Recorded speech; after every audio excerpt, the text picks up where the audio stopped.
Ethanol blended petrol को लेकर पूरे देश भर में बहस छिड़ी हुई है। एक बड़ा वर्ग इस बात को बार बार कह रहा है कि इससे पेट्रोल के अंदर हमारी गाड़ियों में खराबी आ रही है और सबसे ज्यादा शिकायतें हैं वो माइलेज को लेकर है। बाइक वालों तक का कहना है कि उनके माइलेज में 10 से 15 किलोमीटर, जो 1 लीटर में जो बाइक 50 किलोमीटर चलती थी, 60 किलोमीटर चलती थी, आज वो बाइक 45 किलोमीटर चल रही है। ऐसे ऐसे लोग उदाहरण पेश कर रहे हैं, सोशल मीडिया में तस्वीरें पेश कर रहे हैं, जिसको लेकर हर आम व्यक्ति जो कि मोटरसाइकिल, कार, स्कूटी किसी चीज से चलता है वो इससे परेशान है।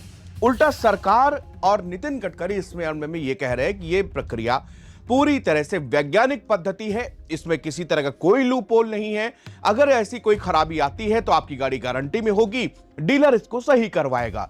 मगर जो मेन समस्या आ रही है वो एवरेज को लेकर आ रही है, लेकिन नितिन गडकरी साहब को नहीं मानना कि इसमें कोई फर्क आ रहा है। लगातार इंटरव्यूज चल रहे हैं उनके, जिसमें वो लगातार यही एक दावा कर रहे हैं कि ऐसा कुछ नहीं है, ये महज अफवाह है, ये एक प्रोपेगेंडा है जो एक सोशल मीडिया पर चलाया जा रहा है, इसको एक खास तबका चला रहा है ताकि सरकार बदनाम हो। लेकिन अब मैं आपको बता दूं कि एक सर्वे जो कि सामने आया है, ज्यादातर लोग एथेनॉल का इस्तेमाल नहीं करना चाहते। इनमें उन लोगों की हिस्सेदारी 50% से ज्यादा है जो कि केंद्र में एनडीए सरकार के प्रबल समर्थक हैं। सी वोटर के सर्वे से पता चलता है कि आधे से ज्यादा एनडीए के समर्थक E20 पेट्रोल अपनी गाड़ी में नहीं भरवाना चाहते, क्योंकि उनको लगता है इससे गाड़ी का माइलेज कम होगा या गाड़ी के पार्ट्स में खराबी आएगी। सर्वे के नतीजों से पता चलता है कि लोगों में गाड़ी की परफॉर्मेंस को लेकर चिंताएं ज्यादा बनी हुई हैं और यह बात सत्ताधारी संगठन के अपने वोटर्स के बीच भी देखी जा रही है। लोग मोदी सरकार के एथेनॉल ब्लेंडिंग पॉलिसी के विरोध में नजर आ रहे हैं। इंडिया टुडे में प्रकाशित सी वोटर के सर्वे के मुताबिक 52.5% एनडीए समर्थक मतदाताओं का कहना है कि वो अपनी गाड़ी में E20 पेट्रोल नहीं भराना चाहते। सिर्फ 18.1% एनडीए समर्थक वोटर्स हैं जो इस पेट्रोल को लेकर पॉजिटिव राय जाहिर कर रहे हैं। हालांकि 29.5 यानी कि लगभग 30% ऐसे लोग हैं जो E20 पेट्रोल को लेकर दुविधा वाली स्थिति में, हाँ या यस और नो वाली स्थिति पर है।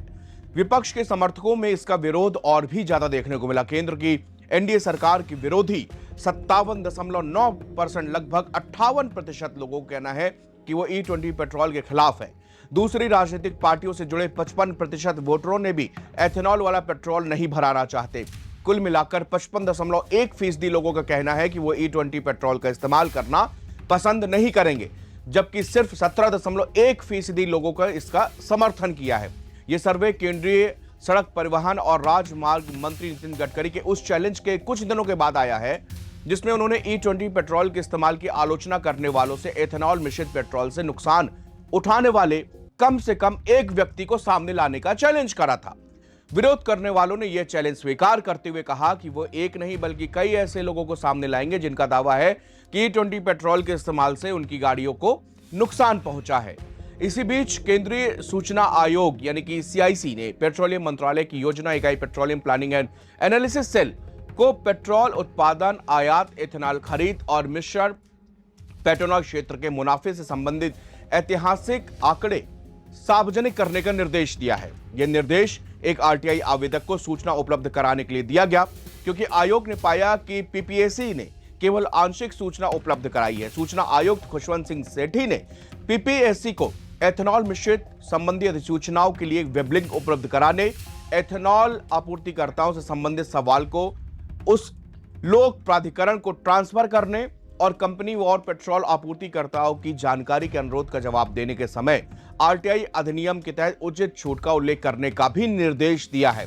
RTI आवेदन ने भारत के पेट्रोल और इथेनॉल कार्यक्रम से संबंधित 6 प्रकार की सूचनाएं मांगी थी। इसमें ईंधन उत्पादन, आयात, इथेनॉल मिश्रण मानदंड, एथेनॉल की खरीद और खपत, आपूर्तिकर्ताओं का विवरण और पेट्रोल बिक्री से होने वाला मुनाफा शामिल है। ये वो सवाल पूछे गए हैं जो कि आज जनता जिनका जवाब चाहना चाहती है। दरअसल लोगों के मन में बहुत तरीके सवाल आ रहे हैं। लोगों को कहना है कि अगर आप 80% पेट्रोल दे रहे हैं तो हमसे 100% पेट्रोल के पैसे क्यों वसूले जा रहे हैं।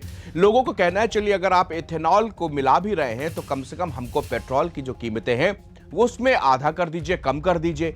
आपको 20% जो एथेनॉल मिला रहे, क्या इसकी कीमत भी पेट्रोल के बराबर ही हमसे वसूली जाएगी? इस तरह के बहुत तरीके के सवाल है। लोगों ने कुछ दिन पहले बिहार के मशहूर यूट्यूबर मनीष कश्यप ने भी इस मुद्दे को उठाया था। तब नितिन गडकरी ने उनका नाम तो नहीं लिया, लेकिन एक सार्वजनिक प्रोग्राम में उन्होंने कहा था कि एक बिहार के यूट्यूबर ने ऐसा ऐसा चैलेंज किया है, लेकिन उन्होंने अपनी गाड़ी सार्वजनिक नहीं की।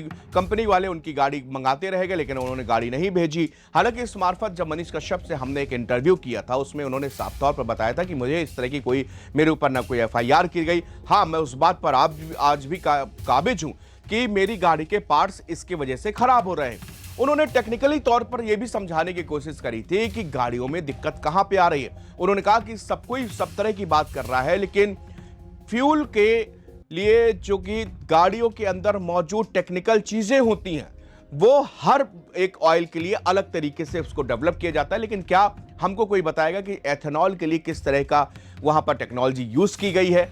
क्या अगर हमारी टंकियों में, गाड़ी की टंकी में या उसके बाद में पेट्रोल जैसे कि इंजन में जाता है, तो क्या उस प्रोसेस में इथेनॉल के उपयोगी चीजें लगाई गई हैं? अगर लगाई गई हैं तो फिर आप ये क्यों कह रहे हो कि भाई आप E20 के अनुरूप गाड़ियां बनाओगे, आप E10 के अकॉर्डिंग गाड़ियां बनाओगे? तो ये तमाम सवाल हैं जो जनता के हैं, और जो सी वोटर का सर्वे है इसने साफ तौर पर चिंता जाहिर कर दी कि ये मुद्दा सरकार के लिए बहुत बड़ा इशू बनने जा रहा है, क्योंकि आज पूरे हिंदुस्तान में 90% लोगों के पास में वाहन है, वो चाहे दुपहिया हो चाहे चार पहिया हो, लेकिन 90% ऐसे लोग हैं जो गाड़ियां लेके चलाते हैं, और वो 90% लोग इससे प्रभावित हैं।